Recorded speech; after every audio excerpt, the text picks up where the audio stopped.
Hello friends, welcome to এমএইজ education lab. এমএইজ education ল্যাবে সকলকে স্বাগত। আজকে আমরা শেষ 30 দিনের গেম প্ল্যান আলোচনা করব, অর্থাৎ এসএলএসটি লাইফ সায়েন্স ক্র্যাক করার জন্য একটা সুপার রিভিশন স্ট্র্যাটেজি নিয়ে কিন্তু আলোচনা করব। অর্থাৎ শেষ 30 দিনে আমরা ঠিক কীভাবে রিভিশন করলে আমরা খুব সহজেই এসএলএসটি লাইফ সায়েন্স ক্র্যাক করতে পারবো এবং সিলেবাস 100% শেষ করতে পারবো, সেই বিষয় নিয়ে কিন্তু আমরা আজকে আলোচনা করব। এবং এই আলোচনার প্রথমেই আমরা কিন্তু রেখেছি এই 30 দিনের রিভিশন প্ল্যান আমরা দিতে গেলে সাকসেসফুলি যদি আমরা 30 দিনের রিভিশন প্ল্যানটা আমরা কমপ্লিট করতে চাই, আমাদের কাছে কি কি রিভিশন টুলস লিস্ট থাকতে হবে বা কি কি মেটেরিয়ালস থাকতে হবে। তোমরা সেলফ স্টাডি করতে পারো, ঠিক আছে, যে কোনো কোচিং সেন্টারে পড়তে পারো, অথবা আমাদের যেটা এমএজ এডুকেশন ল্যাবের স্টুডেন্ট হতে পারো। তিনজনের ক্ষেত্রেই বলছি। তোমার কাছে প্রথম একটা স্মার্ট নোটস কিন্তু রেডি থাকতে হবে। স্মার্ট নোটস মিনস একটা কম্প্যাক্ট থিওরি নোটস, ঠিক আছে, কম্প্যাক্ট থিওরি নোটস যার প্রত্যেকটা ইউনিটের শেষে প্রিভিয়াস ইয়ারের কোশ্চেন থাকবে এবং এমসিকিউ থাকবে। এটা কিন্তু তোমার হাতে প্রথম রেডি থাকতে হবে। 2 নম্বর, 8000 ওয়ান লাইনার রিভিশন নোটস। যারা সেলফ স্টাডি করছো বা অন্যান্য কোচিং সেন্টারে পড়ছো তাদের ক্ষেত্রে বলবো একটা রিভিশন নোটস কিন্তু তোমার কাছে রেডি রাখো, ঠিক আছে, রিভিশন নোটস কিন্তু রেডি রাখো। এবং 50 full mock test with solution. একটা mock test, standard mock test কিন্তু তোমার কাছে রেডি রাখো, যেখানে প্রত্যেকটা উত্তরের এক্সপ্লেনেশন থাকবে, ঠিক আছে। তো এই তিনটে জিনিস কিন্তু ইনিশিয়ালি তোমার কাছে রাখতে হবে, এবং যার মধ্যে পিওয়াইকিউ থাকবে, ফর্মুলা চার্ট বা মাইন্ড ম্যাপ থাকবে, ইত্যাদি ইত্যাদি। এবং এমএইজ এডুকেশন ল্যাবের স্টুডেন্টের বলবো, তোমাদের অল ইন ওয়ান বুস্টার কোর্সে যা যা আছে, এই যে বিষয়গুলো আছে সেগুলো কিন্তু তোমরা পেয়ে যাবে এবং সেটা কিন্তু ফলো করো। আমি ভিডিওর পরবর্তী অংশে যাব, তার আগে বলে রাখি এই প্রত্যেকটা বিষয় কিন্তু আমাদের এসএলএসটি লাইফ সায়েন্স কোর্সের মধ্যে আছে, অল ইন ওয়ান বুস্টার কোর্সের মধ্যে, যেখানে 1580 পৃষ্ঠার মানে একটা ডিটেলস নোট, স্মার্ট নোটস, যার প্রত্যেকটা ইউনিট থিওরি একদম কম্প্যাক্ট বেসিসে তৈরি করা হয়েছে, এবং শেষে গিয়ে প্রত্যেকটা ইউনিটের একটা প্রিভিয়াস ইয়ারের কোশ্চেন দেওয়া হয়েছে, বিভিন্ন পরীক্ষায় আসা প্রশ্ন, এবং তারপরে একটা এমসিকিউ দেওয়া হয়েছে। 50টা ফুল মক টেস্ট আছে, যার মধ্যে 1 থেকে 32 নম্বর টেস্ট হলো 32টি ইউনিটের উপরে, 33 থেকে 50 নম্বর টেস্ট হলো ফুল সিলেবাসের উপরে, ক্লিয়ার। এবং 8000 রিভিশন পয়েন্ট, মানে প্রত্যেকটা ইউনিটের 32টা ইউনিটের রিভিশন পয়েন্টস আছে। যে চ্যাপ্টারগুলো শুরু হচ্ছে, এক একটা চ্যাপ্টার ধরে ধরে তার প্রথমে মাইন্ড ম্যাপ থাকছে, তারপরে রিভিশন চার্ট থাকছে, এবং 3 নম্বর থাকছে 250টা করে রিভিশন পয়েন্ট থাকছে। এইভাবে 8000 কিন্তু রিভিশন পয়েন্ট আছে। যদি মনে হয় যে এমএজ এডুকেশন ল্যাবের এই একদম রেডিমেড সলিউশন তোমরা পেতে চাও, তাহলে ভিডিও ডেসক্রিপশন ফলো করো এবং কমেন্ট সেকশন ফলো করো, যেখানে দেখবে একটা লিঙ্ক দেওয়া আছে, ঠিক আছে, এই ধরনের একটা লিঙ্ক দেওয়া আছে। এই লিঙ্কে ক্লিক করলেই তোমরা কিন্তু অ্যাডমিশন হতে পারবে, বা এই যে স্টাডি ম্যাটেরিয়ালের কথা বললাম সেগুলো কিন্তু সংগ্রহ করতে পারবে, ঠিক আছে। এবার আসি যে আমাদের কি করতে হবে বিষয়টা দেখো। পুরো যে আমাদের সময় আছে, মোটামুটি 30 ডেজ আমাদের কাছে কিন্তু সময় থাকছে, এবং এই 30 ডেজকে আমরা কিন্তু দুটো ডে রেঞ্জ বা দুটো ডিভিশনে কিন্তু আমাদের ভাগ করতে হবে। একটা রেঞ্জ করতে হবে আগামীকাল থেকে, ঠিক আছে, নেক্সট 15 দিন, এবং আরেকটা ফেজ আমাদের করতে হবে 16 দিন থেকে, ঠিক আজ থেকে 16 দিন পর থেকে 30 ডেজ পর্যন্ত। এই দুটো টাইম স্লট কিন্তু আমাদের ভাগ করতে হবে, যেটাকে আমি নাম দিচ্ছি ফেজ 1 এবং ফেজ 2, ক্লিয়ার। ফেজ 1-এ আমাকে যেটা করতে হবে, ইউনিট ওয়াইজ স্মার্ট নোটস আমাকে পড়তে হবে। মানে প্রত্যেকটা ইউনিটের থিওরি, কম্প্যাক্ট থিওরি, তার সাথে তার প্রিভিয়াস ইয়ারের কোশ্চেন, এবং তার সাথে তার এমসিকিউ কোশ্চেন, এটা হলো স্মার্ট নোটস। যে ইউনিট, যে চ্যাপ্টার আমি পড়ছি তার উপরে কুইক রিভিশন নোটস কিন্তু আমাকে দেখতে হবে, এবং শেষে গিয়ে সেই পার্টিকুলার চ্যাপ্টারের উপরে কিন্তু আমার ইউনিট টেস্ট, একটা ফুল ইউনিট টেস্ট দিতে হবে উইথ এক্সপ্লেনেশন। এটা হলো আমার প্রথম 15 দিনের কাজ। নেক্সট 16 থেকে 30 দিনের মধ্যে আমাকে কি করতে হবে, অনলি রিভিশন করব আমি। অনলি রিভিশন, যে 8000 পয়েন্ট আছে সেখান থেকে আমি রিভিশন করব, এবং তার সাথে সাথে ফুল মক টেস্ট করব, যেটা হোল সিলেবাসের উপরে, অর্থাৎ 33 থেকে 50 পর্যন্ত যেগুলো আছে। তো এই হলো আমাদের একেবারে স্ট্রাকচার, ক্লিয়ার। এবার দেখো, এবারে আমি একদম প্রথমে চলে আসছি, যে প্রথম যে ফেজটা আমার কাছে আছে, অর্থাৎ প্রথম 15 দিন, অর্থাৎ আগামী কাল থেকে বা আজ থেকে নেক্সট 15 দিন। সেখানে আমি কি করব, প্রতিদিন আমি দুটো ইউনিট নেব বা তিনটে ইউনিট নেব, এবং সেটা জুলজি, বোটানি এবং ফিজিওলজি, ঠিক আছে, এটা কিন্তু মিক্স করে নেব। এই নয় যে আমি প্রথম জুলজির দুটো চ্যাপ্টার পড়লাম বা বোটানির দুটো চ্যাপ্টার পড়লাম, এরকম না। আমি জুলজি থেকে একটা নিলাম, বোটানি থেকে একটা নিলাম, এবং ফিজিওলজি থেকে একটা নিলাম। আমি তিনটে আগে থেকে লিস্ট করে রাখলাম যে আমি আগামীকাল এই তিনটে চ্যাপ্টার আমি পড়বো। তিনটে চ্যাপ্টার আমি, যেমন এখানে উদাহরণ দিয়ে রেখেছি, ডে 1-এ আমি ইনভার্টিব্রেটস রাখছি, প্ল্যান্ড অ্যানাটমি রাখছি এবং কার্ডিওভাস্কুলার ফিজিওলজি পোর্শনটা রাখছি। আমি দুটো রাখতে পারি অথবা তিনটে রাখতে পারি, কারণ আমার ইউনিট আছে 32টি। ক্লিয়ার? এবং আমার যেটা প্রথম 15 দিনের আমি কথা বলছি, 15 দিন সময় পাচ্ছি, তো দুটো রাখলে 30টা হবে, তিনটে রাখলে 45টা হবে। আমার ইউনিট আছে 32টি। তো ম্যাক্সিমাম দিনে আমি দুটো করে রাখবো, আর 3-4 দিন আমি শুধু এমন রাখবো যেখানে আমি তিনটে করে ইউনিট পড়বো। ঠিক আছে? আমি সাপোজ এখানে ধরছি আমি ইনভার্টিব্রেটস পড়ছি 1 নম্বর, এবং 2 নম্বর হলো প্ল্যান্ট অ্যানাটমি পড়ছি। আমি কি করব, এই ইনভার্টিব্রেটসের উপরে আমার আহ, আহ, যে কনসেপ্ট, মানে ইনভার্টিব্রেটসের উপরে আমার যে স্মার্ট নোটস আছে সেটা আমি কিন্তু ওপেন করব। আমাদের যে স্মার্ট নোটস আছে তোমরা অলরেডি দেখেছো, প্রত্যেকে দেখেছো, যারা দেখোনি আমাকে হোয়াটসঅ্যাপ করে আমি প্রত্যেককেই আমাদের যে একদম রেডিমেড নোটস আমি কিন্তু দেখে দিতে পারি। ঠিক আছে? এবং আমি এই ভিডিওর মধ্যেও কিন্তু কিছু ডেমনস্ট্রেশন দিয়ে আমি দেখিয়ে দিচ্ছি যাতে তোমাদের বুঝতে সুবিধা হয়। দেখো আমি কি বললাম, তাহলে আমার কাছে প্রথম 15 দিনে আমি কি করব, প্রতিদিন একটা অথবা প্রতিদিন দুটো অথবা তিনটে কিন্তু আমি ইউনিট নেব, এবং সেই ইউনিটের উপরে আমি কিন্তু মিক্স করে নেবো। আমি কোনোদিন জুলজি নিলাম, মানে জুলজি এবং বোটানি নিলাম, কোনোদিন বোটানি এবং ফিজিওলজি নিলাম, এবং কোনোদিন আমি ফিজিওলজি এবং জুলজি নিলাম। ঠিক আছে? সেখান থেকে দুটো অথবা তিনটে কিন্তু আমি টপিক নেব। আমি কি বললাম, প্রথমে আমি ইনভার্টিব্রেটস দেখছি। ইনভার্টিব্রেটসের মধ্যে যখন আমি দেখব ইনভার্টিব্রেটস, তো ইনভার্টিব্রেটসের আমার কিন্তু একটা স্মার্ট নোটস আমাকে বার করতে হবে। ক্লিয়ার? স্মার্ট নোটস বার করতে হবে। তবে ইনভার্টিব্রেটের আমি স্মার্ট নোটস এইভাবে আমি কিন্তু বার করব, এবং স্মার্ট নোটসটা আমি কিন্তু থরলি পড়বো। থরলি পড়বো মিন্স কি না, প্রথমে আমি প্রোটোজোয়া পড়ছি, প্রোটোজোয়ার প্রিভিয়াস ইয়ারের কোশ্চেন যা যা আছে আমি পড়ে নিলাম। প্রোটোজোয়া সম্পর্কে যে একটা কম্প্যাক্ট থিওরি নোটস আছে সেটা আমি পড়ে নিলাম, তার পার্ট বাই পার্ট। ঠিক আছে? তার শ্রেণী, উপশ্রেণী, উদাহরণ ইত্যাদি ইত্যাদি করে পড়ে নিলাম, এবং সেখান থেকে ইম্পর্টেন্ট কোশ্চেন, মানে এমসিকিউ আমি করে নিলাম, এবং তার উত্তর এবং ব্যাখ্যা আমি করে নিলাম। ঠিক আছে? আমার ইনভার্টিব্রেটসের প্রথম প্রোটোজোয়া হয়ে গেল। প্রোটোজোয়া হয়ে যাওয়ার পরে আমি চলে যাব নেক্সট পোর্শন। নেক্সট কোশ্চেন আমি চলে যাব পরিফেরা। তো পরিফেরার উপরে আমি থিওরি পোর্শনটা দেখে নিলাম, একটা কম্প্যাক্ট থিওরি পোর্শন দেখে নিলাম, এবং এই পরিফেরা থেকে কি কি প্রিভিয়াস ইয়ারের কোশ্চেন এসছে সেখানে কিন্তু আমি দেখে নিলাম, যে বিভিন্ন পরীক্ষায় নেট সেট টিজিটি পিজিটি পরীক্ষায় এসে সেগুলো দেখে নিলাম, এবং তার উপরে একটা এমসিকিউ আমি প্র্যাকটিস করে নিলাম। ঠিক আছে? এমসিকিউ প্র্যাকটিস করে নিলাম। তো এইভাবে আমাকে ইনিশিয়ালি যে টপিক আমি পড়ছি, ইনভার্টিব্রেটস আমি পড়ছি, তো ইনভার্টিব্রেটসের উপরে আমার স্মার্ট নোটস থেকে একদম দিনের ফার্স্ট ফেজে, মানে মর্নিংয়ের দিকে তুমি কিন্তু এটা করে নিচ্ছ। ঠিক আছে?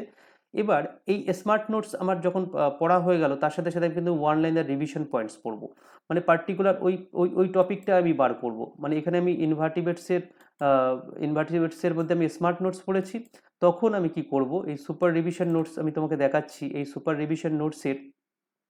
রিভিশন নোটসের কিন্তু আমি ইনভার্টিব্রেটস পোর্শনটাই আমি এখানে বার করব। ঠিক আছে? ইনভার্টিব্রেটস পোর্শনটাই আমি বার করব, এবং দেখো ইনভার্টিব্রেটস পোর্শনের মধ্যে প্রথমে কি দেওয়া আছে, এখানে একটা মাইন্ড ম্যাপ দেওয়া আছে, অর্থাৎ আমি এখানে পরিফেরা পড়লাম, এখানে আমি বাকি যেগুলো নিমাটোডস, আর্থ্রোপোডা ইত্যাদি ইত্যাদি পড়বো, বা মোলাস্কা, একাইনোডার্মাটা ইত্যাদি পড়বো, তার একটা মাইন্ড ম্যাপ আমি দেখে নিলাম। আমি যখন স্মার্ট নোটস ডিটেলস পড়েছি, তো মাইন্ড ম্যাপ দেখলে আমার অলরেডি আমার মাথার মধ্যে মানে গেঁথে যাবে যে আমি এই জিনিস পড়েছি, এই জিনিস আমাকে পড়তে হবে। ঠিক আছে? একটা সুপার রিভিশন চার্ট আমি কিন্তু এখানে দেখে নেবো, যে পরিফেরার ক্লাস এই আছে, সাব ক্লাস এই আছে, তার মেন ফিচার্স এ আছে, এবং তার এক্সাম্পল এই আছে। ঠিক আছে?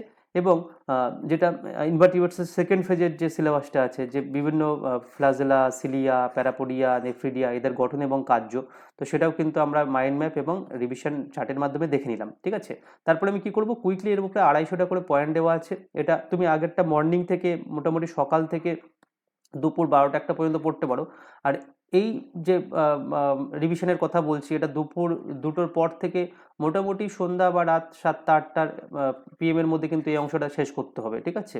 দুটো করে ইউনিট যদি আমি পড়ি, তো সেটা কিন্তু শেষ করতে হবে।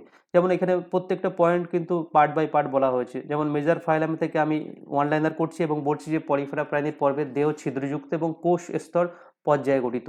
ঠিক আছে? ক্যালকারিয়া শ্রেণীর হলো একটা মানে পরিফেরার একটা শ্রেণী, যেখানে ক্যালসিয়াম কার্বনেট নির্মিত স্পিকিউলস থাকে, অর্থাৎ তার যে স্পিকিউলস থাকে সেটা ক্যালসিয়াম কার্বনেট দ্বারা গঠিত।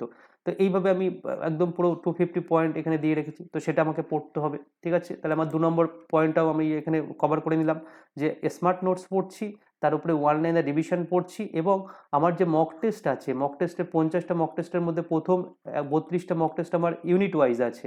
তো আমি ওই পার্টিকুলার ইনভার্টিব্রেটসের যে মক টেস্টে আছে সেটা কিন্তু করে নেব, এবং সেটা কিভাবে করবে সেটা কিন্তু অলরেডি আমি মক টেস্ট আগেও দেখিয়েছি, এখনও কিন্তু আমি দেখিয়ে দেবো। ঠিক আছে? এখনও কিন্তু আমি দেখাবো, যাতে তোমাদের বুঝতে সুবিধা হয়। দেখো মক টেস্ট 1, এখানে দেখো কোশ্চেন পেপার আছে, মক টেস্ট ওয়ানের কোশ্চেন পেপার, ঠিক আছে, মক টেস্ট ওয়ানের কোশ্চেন পেপার আছে এবং তার আনসার কি আছে, আমি দুটোই ওপেন করছি, মক টেস্ট ওয়ানের কোশ্চেন পেপার এবং মক টেস্ট ওয়ানের আনসার কি। তাহলে এই যে মক টেস্ট ওয়ান আমি নিচ্ছি, কোথা থেকে নিচ্ছি, মক টেস্ট ওয়ান আমি নিচ্ছি আমার প্রথম যে চ্যাপ্টার অর্থাৎ ইনভার্টিব্রেটস, সেখান থেকে কিন্তু নেওয়া হচ্ছে এই ইনভার্টিব্রেটস, ঠিক আছে, ইনভার্টিব্রেটস থেকে নেওয়া হচ্ছে। তো এখানে যেমন প্রথম প্রশ্ন আছে, নিম্নলিখিত প্রাণীর মধ্যে কোনটা কার মধ্যে প্যারাপোডিয়া থাকে, ফ্লেম সেলসের উপস্থিত থাকে কার মধ্যে, নেফ্রিডিয়া মূলত কী ধরনের কাজে ব্যবহৃত হয়, ইত্যাদি কোশ্চেন আছে। আমি এটা ওএমআর শিটে একদম রাতের দিকে মোটামুটি 8টার পর থেকে 8টা থেকে রাত 12টার মধ্যে কিন্তু এটা আমি করে নেবো। একটা মক টেস্ট 90 মিনিটের একটা মক টেস্ট দিয়ে নেবো এবং তারপরে মক টেস্ট দেওয়ার পরে আমি কিন্তু অ্যানালাইসিস করবো। অ্যানালাইসিস মিনস যে প্রশ্নটা আমি এখানে করলাম, ঠিক আছে, যে প্রশ্নটা আমি এখানে মানে আমি মক টেস্টে করলাম, সেটা কিন্তু আমি এবার তার এক্সপ্লেনেশন দেখে নেবো যে নিম্নলিখিত কোন প্রাণীদের মধ্যে প্যারাপোডিয়া বিদ্যমান। এটা আমি বলছি পলিসিটার মধ্যে। পলিসিটা অ্যানিলিডসের যে শরীর আছে যার প্রতিটি সেগমেন্ট, ঠিক আছে, প্রতিটি সেগমেন্টে কিন্তু এক জায়গা করে এরকম অংশ থাকে যেটাকে আমি বলছি প্যারাপোডিয়া, ঠিক আছে। এবং এরা চলনে সাহায্য করে, শ্বাস প্রশ্বাসে সাহায্য করে, ইত্যাদি সাহায্য করে। এবং এর পরিকৃত উদাহরণ হলো নেরিস। তো এইভাবে আমি 60টা প্রশ্নের উত্তর আমি ওএমআর সিটে করব এবং তার এক্সপ্লেনেশনটা আমি রাতের দিকে দেখে নেব। অর্থাৎ 8টা থেকে 9টা, 9:30 পর্যন্ত আমি এই মক টেস্টটা দেবো এবং রাত 10টা থেকে 12টা পর্যন্ত কিন্তু আমি এর এক্সপ্লেনেশন করব। সেই দিনের কিন্তু টাস্ক আমার কমপ্লিট, অর্থাৎ ডে ওয়ান আমার কমপ্লিট। ঠিক এইভাবে আমি কিন্তু তারপরে ডে টুতে চলে যাব। ডে টুতে যখন যাব তখন আমি ধরলাম ডে টুতে আমি সেল বায়োলজি নিলাম এবং তার সঙ্গে কী নিলাম, ডাইজেস্টিভ সিস্টেম নিলাম। তো ঠিক একইভাবে যখন আমি ডে টুতে যাচ্ছি এবং সেল বায়োলজি এবং ডাইজেস্টিভ সিস্টেম আমি পড়ছি, তো প্রথম কাজ কি আমার হবে না, মর্নিং একদম সকাল 6টা থেকে 7টাতে মানে শুরু করে দুপুর 12টা 1টা পর্যন্ত আমি এই সেল বায়োলজি এবং ডাইজেস্টিভ সিস্টেমের উপরে টোটাল স্মার্ট নোটসটা আমি কিন্তু পড়ে নেবো, ঠিক আছে, স্মার্ট নোটস পড়ে নেবো। স্মার্ট নোটস পড়তে পড়তে তুমি সেখানে থিওরি পাচ্ছ, সেখানে তার উপরে পিওয়াইকিউ পাচ্ছ এবং তার উপরে এমসিকিউ পাচ্ছ। এটা আমার রেডি হয়ে গেল। ঠিক রেডি হয়ে যাওয়ার পরে আমি দুপুর 2টো থেকে সন্ধ্যা 7টা 8টা পর্যন্ত আমি কি করব, বা সন্ধ্যা 6টা পর্যন্ত আমি এই পার্টিকুলার দুটো টপিকের উপরে কুইক রিভিশন, যে নোটস 8000 পয়েন্ট দেখালাম তার মাইন্ড ম্যাপ, তার রিভিশন পয়েন্ট এবং তার যে 251 লাইন মানে 250টা করে ওয়ান লাইনার আছে সেটা পড়ে নেবো। এবং ঠিক তারপরে যে ফেজটা আসবে 8টা থেকে মানে রাত 8টা থেকে 9টা 30 পর্যন্ত আমি মক টেস্ট দেবো, সিরিয়াসভাবে দেবো। ইউনিট ওয়াইজ যে মক টেস্ট আছে সেটা দেবো। মাঝখানে একটা 30 মিনিটসের গ্যাপ নিয়ে আমি কিন্তু রাত 10টা থেকে 12টার মধ্যে আমি কি করব না, সেই মক টেস্টে অ্যানালাইসিস করব, তার উত্তর কোথায় ঠিক হলো কোথায় ভুল হলো ইত্যাদি ইত্যাদি আমি কিন্তু সেখান থেকে পড়ে নেব। তো এই হলো একটা পুরো 15 দিনের, প্রথম 15 দিনের একটা কম্প্যাক্ট কিন্তু আমার রুটিন ফলো করতে হবে নেক্সট 15 ডেজ, ঠিক আছে। 15 দিন যখন শেষ হয়ে যাবে তখন কিন্তু আমার ফেজ 2 শুরু হবে এবং তা আমার কাছে থাকবে কি ফাইনাল 15 ডেজ, শেষ 15 দিন। এবং শেষ 15 দিনের স্ট্র্যাটেজি কিন্তু একটু আলাদা হবে। সেখানে কি হবে, এখন শুধুই কিন্তু রিভিশন, শুধুই রিভিশন, আমি আরেকবার কিন্তু পুরোটা পড়বো না, একদম লাইন বাই লাইন কিন্তু পড়বো না। আমি প্রথম যে 15 দিনের পড়েছিলাম, পড়তে পড়তে সেখানেও কিন্তু আমাকে একটা কাজ করতে হতো, একটা মার্ক করতে হতো, ঠিক আছে। আমি যখন স্মার্ট নোটস পড়ছিলাম থিওরি পোর্শন আমার মার্ক করতে হবে যে এই পোর্শনটা আমার একটু সমস্যা হচ্ছে। যখন আমি পিওয়াই কিউ করছিলাম তখন কিন্তু আমাকে মার্ক করতে হবে। যখন আমার এমসি কিউ করছিলাম তখন কোন কোন অংশ আমার আটকে গেছে সেই অংশগুলো কিন্তু আমাকে আগে থেকে আইডেন্টিফাই করে এরকম মার্ক করে আসতে হবে। যখন আমি মক টেস্ট দিচ্ছি বা যখন আমি রিভিশন পয়েন্টস পড়ছি, প্রত্যেকটা অংশ যেখানে যেখানে আটকাচ্ছে বা আমার আননোন বা আনকমন লাগছে সেখানে আমি মার্ক করে আসবো, ঠিক আছে, বিভিন্ন বুলেট পয়েন্ট দিয়ে হোক, হাইলাইট করে হোক, মার্ক করে আসবো।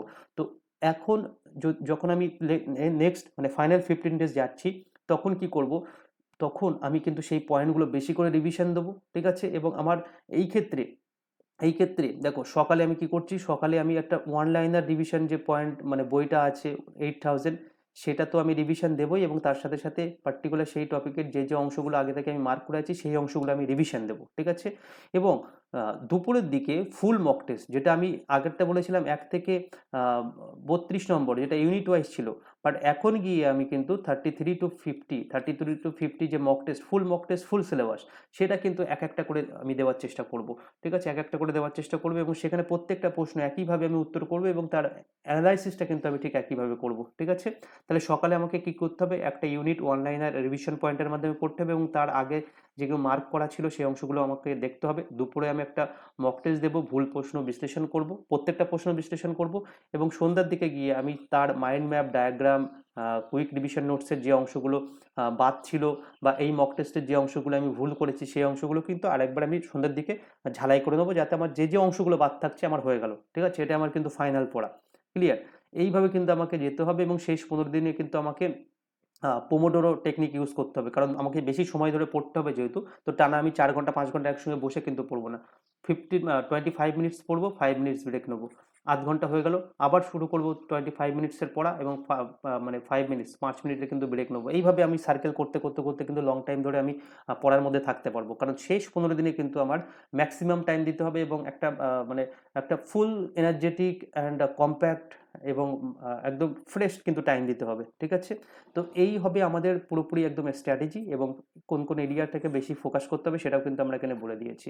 তো এই প্রসেসটা ফলো করো, আশা করছি রেজাল্ট কিন্তু আসবে। ঠিক আছে, মার্কস কিন্তু তুমি একটা ভালো স্কোর কিন্তু তুমি করতে পারবে, সেটা কিন্তু একদম সায়েন্টিফিক উপায় কিন্তু আমি এখানে বললাম। এই উপায়টাই কিন্তু তোমাকে ফলো করতে হবে ভালো স্কোর করার জন্য। এবং বলে রাখি যে প্রত্যেকটা যে মানে টুলসের কথা বললাম, মেটেরিয়ালসের কথা বললাম, সেটা কিন্তু আমাদের এই অল ইন ওয়ান বুস্টার কোর্সের মধ্যে আছে। এখনো যুক্ত হয়ে যাও, আমি বারবার বলছি এখনো যুক্ত হয়ে যাও, পরবর্তীকালে গিয়ে এটা যুক্ত হয়ে তুমি কিন্তু শেষ করতে পারবে না। এবং যারা মনে করছো না আমি শুধু রিভিশন নোটস নেবো, তারাও কিন্তু নিতে পারো। যারা মনে করছো না আমি অনলি স্মার্ট নোটস নেবো, তারাও কিন্তু নিতে পারো। ঠিক আছে, এবং যারা মনে করছো যে আমি অনলি মক টেস্ট নেবো, এই 50টা মক টেস্ট, তারাও কিন্তু আলাদাভাবে নিতে পারো। বাট আমি বলবো একটা কম্প্যাক্ট সলিউশন আছে, life science all in one booster course, সেটা তুমি নিয়ে নাও। তুমি প্রত্যেকটা বিষয়, যেটা আমি রিভিশন পয়েন্ট ক্ষেত্রে উল্লেখ করলাম, যে শেষ 30 দিনের আমার কি গেম প্ল্যানিং হওয়া উচিত এবং সেখানে আমার কি কি কি পড়তে হবে, কখন পড়তে হবে, কিভাবে পড়তে হবে ইত্যাদি যে আলোচনা করলাম, সেই প্রত্যেকটা অংশ কিন্তু আমার অল ইন ওয়ান কোর্সের মধ্যে আছে। তোমাকে এদিক ওদিক ছুটতে হবে না, নোটস বানাতে হবে না, বই কিনতে হবে না, কিচ্ছু করতে হবে না। জাস্ট এখানে যে কন্টেন্টগুলো আছে আর আমি আজকে যে স্ট্র্যাটেজি দিলাম, সেই স্ট্র্যাটেজিটা ফলো করে তুমি যদি পড়া শুরু করতে পারো, অবভিয়াসলি কিন্তু সাকসেস তুমি হবে। এবং 50+ স্কোর আমি কিন্তু বলছি, বাট অ্যারাউন্ড তোমাকে কিন্তু 55+ স্কোর তুমি কিন্তু অনায়াসে পেয়ে যাবে, যদি প্রত্যেকটা মেটেরিয়ালস তুমি A to Z এই 1 মাসও পড়ো। ঠিক আছে, তো এই হলো আজকের ভিডিওর মূল বিষয়। ভিডিওটি শেষ পর্যন্ত দেখার জন্য সকলকে অসংখ্য ধন্যবাদ। Thank you.